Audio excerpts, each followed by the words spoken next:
Պարոն Ալեքսանյան, սկսեմ ձեր բանակի ծառայողներին գնահատելու փաթեթից։ Այս նախագիծը եւ ձեր առաջարկը դրանք տարբեր բաներ են։ Շատ տարբեր բաներ են, այստեղ կոնկրետ խնդիր է դրված, ձեր առաջարկը ասում է բերենք էդի դարձնենք մի ամբողջական, սենց ավելի ընդգրկուն մի հատ մեխանիզմ։ Տիկին Գրիգորյան, խնդրում եմ։ Ես կարծում եմ, որ եւ այն կարծիքին է, որ այս ամբողջ երբ որ մենք քննարկեցինք, ես պարոն Սարգսյանին մի քանի օր առաջ առաջարկել եմ, որ այս նախագիծը հետ քաշի եւ մտնենք ավելի խորքային քննարկումների, հարային քննարկումների փուլ, առավել եւս պաշտպանական գերատեսչության ավելի ներառական ներկայությամբ այս հարցերը, որ պարոն Սարգսյանին տրվում էր, ինքը պետք է տար այդ պատասխանը, որտեվ չկա մշակված այդ քվոտաների խնդիրը ոնց դիլուցի։ Լավ է լինելու, չէ։ Կներեք, երբ որ առաջի փուլով անցնենք, հետո երկրորդ փուլից առաջ որը կընդունվի, որը չընդունվի, որտեղ այստեղ փոխվում է ամբողջ փիլիսոփայությունը։ Իմ առաջարկը, պարոն Սարգսյան, ձեզ, որովհետև ես ձեզ այդ հարցը պատական չեմ տվել, որ դուք մենակ եք աշխատել, թե աշխատանքային խումբ եղել, 1 հոգի, 10 հոգի, իրավաբաններ, զինվորականներ եւ այլն, դուք ասիք մենակ եմ եղել։ Ես ուզում եմ, որպեսզի հետ քաշեք եւ գաք նաեւ այն հարցերի ներառումով, ինչ որ բարձրացրեց Վահագ Խաչատրյանը։ Այն ինչ որ մենք չստացանք նախագահյանը տվեցի, ոչինչ, նախագահ դառնաս։ Այն ինչ որ ասեց Վահագ Ալեքսանյանը, այն ինչ որ լսեցինք մեր գործընկերներից։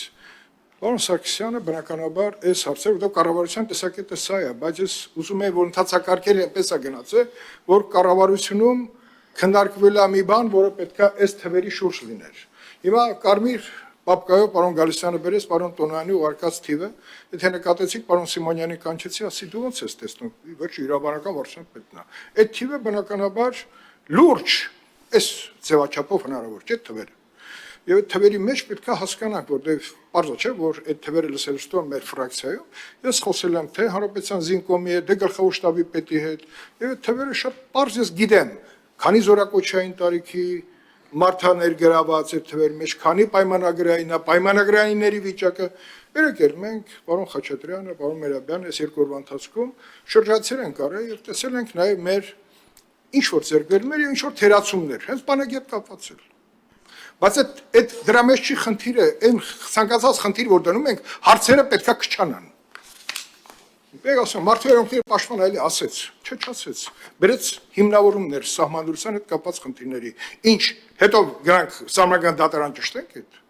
ակնհայտ են, որ խտրականության խնդիր առաջանալու, ակնհայտ է, ինչ արժում, 1 ամիս գան, ով է գալու, պարզում է, որ հանճարները պիտի գան, բայց նրանք փող չունեն, եթե այդպես ենք մտածում։ Պարոն Խաչատրյան ասում է 4 ամիս, պարոն Խաչատրյան, այս օրինագծում ուրեմն պետք է առաջարկենք 1 ամսվան ընդհանրապես հանեն։ Ընդհանրապես հանեն։ Այդ դեպքում ամբողջ փիլիսոփայությունը փոխվում է։ Ինչ ենք ստանում զորակոչի թվերի հետ։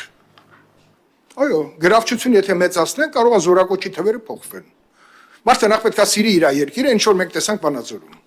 Դրսից սիրող մարդիկ ստեղծում են միջավայր հատկապես կրթական, որովհետեւ այդ կրթված երեխան վաղը կրթված զինվոր լինի, խոսքը կարող Արմենի ծրագրերի մասին է։ Գուաֆի մասին է, այո։ Այդպես պետք է լինի բոլոր ճյուղերում։ Եվ դեպի բանակ, այդ բանակը պետք է գան, ոչ թե բանով, չգիտեմ, կան շահառուներ, հաստատ, այդ մի ամսվա շահառուներ կգտնվեն, դրանք շատ քիչ են, դա բանակի հոգսերը չի լուծելու։ Մթնոլորտը, չգիտեմ, բարդ է, բարդ մթնոլորտի մեջ ենք հայտնվելու։ Բազմաթիվ դրվագներ նկարագրվեցին, որը որ չգիտենք, դա լինելու է։ Անդադ հասարակությունը ասել օնլայն քննարկում են, քննարկելու եք։ Էս ինչ է, որտեղ փող բառը որ լսում, ասում է ինչ որ բան են չի։ Ամեն ինչի հիմքում եթե փողն ենք տեսնում, այդտեղ լուծումը մարդկային ռեսուրսի այդտեղ չի լուծվելու։ Եթե փողն է, եկեք ուրիշ է մեր ծրագիրը կառավարության պրոֆեսիոնալ բանակն է նպատակը։ Բերեք այդ փողը դնենք վերևում, կառուցենք այդ պրոֆեսիոնալ բանակը այդ փողի սահմաններում։ Ունենալով նաև զորակոչային որոշակի թեկուզ քիչ ռեսուրս, բայց դա այն ռեսուրսն է, որտեղ նույն գերմանացիները պրոֆեսիոնալ բանակը հասկացան, որ զորակոչային ռեսուրսի բացակայությունը կտրել է, այդ խզել է, պետք է այդտեղից մարդ ցանկանա։ Մեկ ուրիշ երկիր ուրիշ է, ուրիշ երկրների օրինակները չվերցնենք։ Տիկին Գերուկյանը ասեց, որ հարավում շատ բարդ իրավիճակ առաջանելու։ Այս քննարկումը արդեն ինքը բարդությունները առաջացնում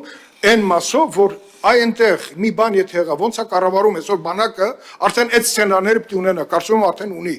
որտեղ եթե չունի, վաղը մենք փաստերի առաջ ենք կանգնելու, հրթիռները գնալու են գան, եւ մենք արդեն մեր ներքին բանը չենք կարողանալու։ Պարոն Սարգսյան, ելի իմ առաջարկը մնում է նույնը, ես խնդրում եմ ձեզ,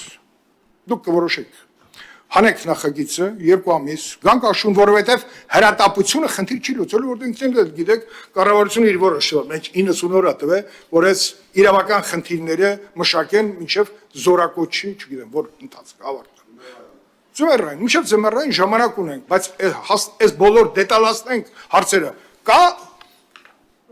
քաղաքացիությունից հրաժարվելու խնդիրը, առանձին թող պաշտպանական գերատեսչությունը բերի այդ խնդիրը, որ շատ կարևոր է, 8000 ռեսուրս է կորում, բերեք առանձին։ Ինչքան եք մենք առանձին դենց բաներ քննարկել, լուծումներ գտել գնացել առաջ, բայց այս ամբողջի մեջ, եթե առանձին դետալները ճիշտ իրաց տեղը չեն գտնում, այդտեղ ուրեմն խնդիր ենք ունենում։ Իմ առաջարկը մնում է նույնը, հանեք, եթե համաձայնեք ձեր եզրամակի ջերուցում ասեք, որ գոնե ես վստահաբար քվեարկեմ կողմ, դեմ, թե ձեռնպահ։ Քվեարկությամբ։ Ասեցի, ո՞նց ասում։ Չէ, ես ասեմ, ամեն ինչ կախված է, ես ասեցի, պարոն Սարգսյանը, ես ասել եմ, սա սովորական բան չի, փաթեթ չի, սա առնչվում է սահմանադրության հետ, սա առնչվում է մարդու իրավունքների հետ, մարդու իրավունքների գրասենյակը, թե մարդու իրավունքների գրասենյակը չկա։ Քանի է, քաղաքասարակության հետ, յուրաքանչյուր ընտանիքի հետ, տղա ունեցող 2 թե 3 մարմնի հետ, որտեղ այստեղ կյանքի իրավունքի խնդիր կա։ Մի երեխան փողով խաղից դուրս է գալի, բա մյուս երկուսը աստվածչանի մի բան եղավ, զոհերը ծնողի վիճակը նայում ենք, բոլորս էլ ծնող ենք, մի մասից երեխաները պատերազմով են անցել, մյուսը չի անցել, հազար մի հարցեր կա, բայց հարցերը, որ չեն կարող կոռուպցիայի հարցը լուծենք, պարոն Խաչատրյան, կոռուպցիայի հարցը լուծած շատ երկրներ կան, որոնք տեսանելի չի կոռուպցիան, նշանակում է լուծել են, անտեսանելի կոռուպցիան, դա դեռ չի ազդում հասարակական ընկալման վրա։ Շատ երկրներ ենք եղել, տեսել ենք։ Որտեղ որ հաջողվել է լուծել, գնացեք Դանիա, չկա կոռուպցիա, ճանապարհային ոստիկանություն։ Ինչա դեց։ Չկա, մարդը չի խախտում, չի թքում, չի բանանում։ Տեսակ, որ կոռուպցիա չկա, երեք չառաջորը չկար այդ միջավայրում, ախտոտածին չկար։ Վերև ուրիշ միջավայր էր, մթնոլորտը կախված է յուրաքանչյուրից։ Այսպիսի բաներով պետք է փոխվստահություն լինի եւ այդ փոխվստահությունը պետք է տեղավորվի պետական շահի տրամաբանության մեջ։ Պարոն Սարգսյան, իմ առաջարկը հանեք,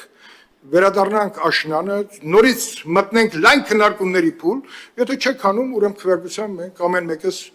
իր պատկերացումներից ելնելով պետք է իր որոշումը կայացնի։